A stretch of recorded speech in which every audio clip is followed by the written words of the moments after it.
வணக்கம். உங்கள் பேர்? கரிமுல்லா. கரிமுல்லா. வீடு எங்கே? வீடு பிள்ளையாந்தோப்பு, உஷார் நகர். கல்யாணம் ஆகிடுச்சா? கல்யாணம் ஆயிடுச்சு. எத்தனை பசங்க? 2 பசங்க. என்ன படிக்கிறாங்க? நான் விட்டு வரும்போது 6வது படிக்கிறாங்க. யாரை விட்டு வரும்போது?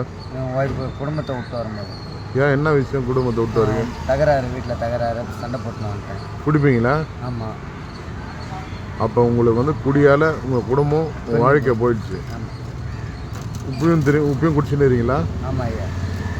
ஏன் விட முடியாதா? ஐயா நான் செய்கிற வேலை அந்த மாதிரி வேலை ஐயா. என்ன ஐயா வேலை செய்கிறீங்க? கொளுத்து வேலை செய்கிறேன்.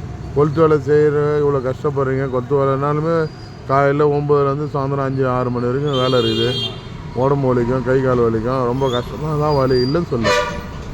அதுதான் நீங்கள் குடிச்சனால தானே குடும்பம் வாழ்க்கையே போச்சு. குடும்பம் போச்சு, வாழ்க்கை போச்சு, அந்த பசங்களோட படிப்பு போச்சு. அப்போ இன்னொன்று உங்களால் விட முடியலன்னா அது எப்படி ஐயா?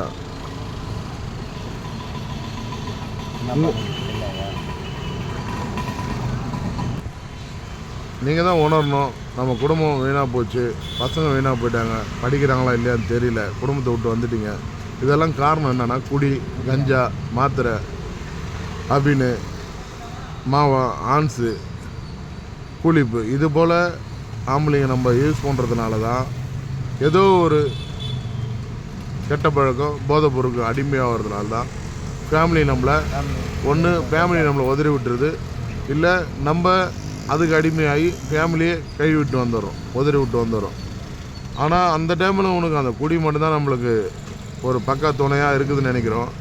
அந்த பிள்ளைங்க 2 பிள்ளைங்களுடைய படிப்பு, வாழ்க்கை, அப்பா என்ற ஒரு நம்பிக்கை இல்லைன்னா அந்த குடும்பம் சிதறி போயிடும். ஒரு குடும்பத்தில் நீங்கள் சொல்கிற போல் மனைவி சரியில்லாமல் இருப்பாங்க. அதனால் ஏதோ ஒரு தவறுகள் நடக்கும். நம்ம வந்து குடி தான் தீர்வுன்னு ஆயிடுச்சுன்னா நீனும் நானும் குடிக்க ஆரம்பிச்சோமா ஒரு குடும்பம் சிதறது தான் இன்றைக்கி பார்க்குறோம். அண்ணன் தம்பியோ, கூட பிறந்தவங்க அண்ணன் தம்பியோ, அப்பா பிள்ளையோ, மாமா மச்சானோ இன்றைக்கி குடும்பத்தை தூக்கி பிடிக்கிறது இல்லை.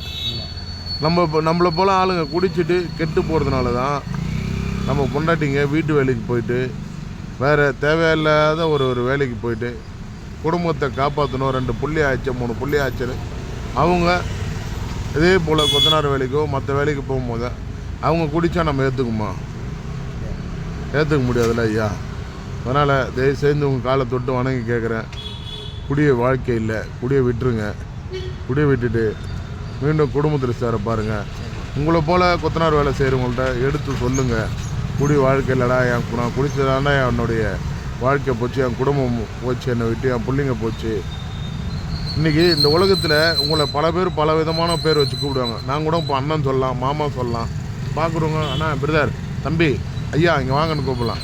ஆனால் உங்களை இது வரைக்கும் நீங்கள் விட்டு வந்து எத்தனை வருஷம் ஆகுது ஐயா? 18 வருஷம். 18 வருஷத்தில் உங்களை யாருன்னா ஒருத்தங்க அப்பான்னு கூப்பிட்றாங்களா? அது எவ்வளோ பெரிய வழி தெரியுமா? செத்ததுக்கு சமம். நம்ம தயவு செஞ்சு கோச்சிக்காதீங்க. வாழ்க்கையில் கடவுளை வந்து அளந்து தான் ஒரு மனிதனுக்கு இதை கொடுக்குறாங்கன்னு. ஆனால் எவ்வளோ கோடீஸ்வரங்கள்லாம் புள்ள இல்லாமல் இருக்கிறாங்க. நம்மளுக்கு கண்மணி போல 2 புள்ளையை கொடுத்த பிள்ளைங்களுக்கு நம்ம கடமை என்ன செஞ்சோம்? நம்ம புள்ள குடிக்காரனா தான் ஏற்றுக்க முடியுமா? நம்மளால் நம்ம புள்ள தப்பான வழிக்கு போனால் ஏற்றுக்க முடியுமா? நம்ம புள்ள கஞ்சா, ஆன்ஸு, மாத்திரை, இது போல் பொருளுக்கு போட்டால் ஏற்றுக்க முடியுமா? ஐயா, குடிக்கிறதும் தப்பு, நம்மளை பார்த்து ஒருத்தவங்க குடிக்க கற்றுக்கிறதும் தப்பு, விற்கிறதும் தப்பு, வாங்குறதும் தப்பு. நம்மளால் முடிஞ்சால் 4 பேரை திருத்துவோம், 4 பேருக்கு உதவி பண்ணுவோம், குடும்பத்தில் சேர்ந்து வாழுங்க. இதுக்கப்புறம்னாச்சும் குடியை நிறுத்துங்க. நீங்கள் என்ன சொல்ல வரீங்க? கண்டிப்பாக நிப்பாட்டேன். ரொம்ப சந்தோஷம் இந்த வார்த்தை கேட்டதுக்கு. நிப்பாட்டுங்க. உங்கள் வீட்டில் வந்து நான் கூட அக்காட்ட காலில் ஊந்து உங்களை ஃபேமிலியோட சேர்த்து வைக்கிறேன். ஏதோ சேர்ந்து வாழுங்க. நம்ம இருக்க போகிறது கொஞ்ச நாள், 4 பேருக்கு புரோஜனமாக வாழும்.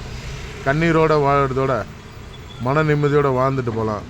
நன்றி, வணக்கம். நீங்கள் செய்கிற தொழில் கஷ்டமான தொழில் தான். உங்களுடைய குறை நேரம் எதனா இருந்தால் சொல்லுங்கள். இல்லை, வேறு எந்த குறையும் இல்லை. குடும்பம் வச்சுருந்தேன். அப்போ குடியை கண்டிப்பாக விட்டுருவீங்களா? கண்டிப்பாக விட்றேன். உங்கள் கூட வேலை செய்கிறவங்கள்ட்ட சொல்லுவீங்களா? கண்டிப்பாக சொல்கிறேன். ரொம்ப மகிழ்ச்சி, சந்தோஷம். அண்ணன் ஃபேமிலியை விட்டு வந்து 18 வருஷம் ஆகுது. 18 வருஷமாக அண்ணன் மன உடைச்சிலையும் இப்போ எங்கே படுக்கிறீங்க இப்போ? கோயம்பேடு. கோயம்பேட்டில் படுத்து கிடைக்கிற இடத்துல குளிச்சுட்டு பாத்ரூமில் குளிச்சுட்டு இந்த ரோட்டு பப்ளிக் பாத்ரூமில் குளிக்கிறது, தண்ணி எங்கே வருது அங்கே குளிக்கிறது, அங்கேயே துணி துவச்சி போகிறது, கோயம்பேட்டிலே தங்கி ஏந்து வர்றது, இது போல் இருக்கிறாரு. இவர் ஒரு முழுமையான வேலை கொத்தனார் வேலை தான். அதில் கிடைக்கிற லாபத்தை வச்சு சாப்பிட்டு சரக்கு குடிச்சிக்கின்னு அப்படியே ஒரு வாழ்க்கையை ஓட்டிக்கிறாரு. இதெல்லாம் வேணாம் சொல்லி அண்ணன்ட்ட எடுத்து சொன்னோம். அண்ணன் குடியை நிறுத்துறேன்னு சொன்னார். நீங்கள் மட்டும் நிறுத்துறதோட உங்கள் கூட வேலை செய்கிறவங்க அது போல் யாருனா இருந்தாங்கன்னா அதையும் நிறுத்துங்க. ரொம்ப நன்றி. உங்களை கூடிய சீக்கிரம் உங்கள் குடும்பத்தோடு சேருவீங்க, சந்தோஷமாக இருப்பீங்க. நன்றி, வணக்கம். இந்த சேனல் பிடிச்சிருந்தா லைக் பண்ணுங்கள், சப்ஸ்கிரைப் பண்ணுங்கள். நன்றி, வணக்கம்.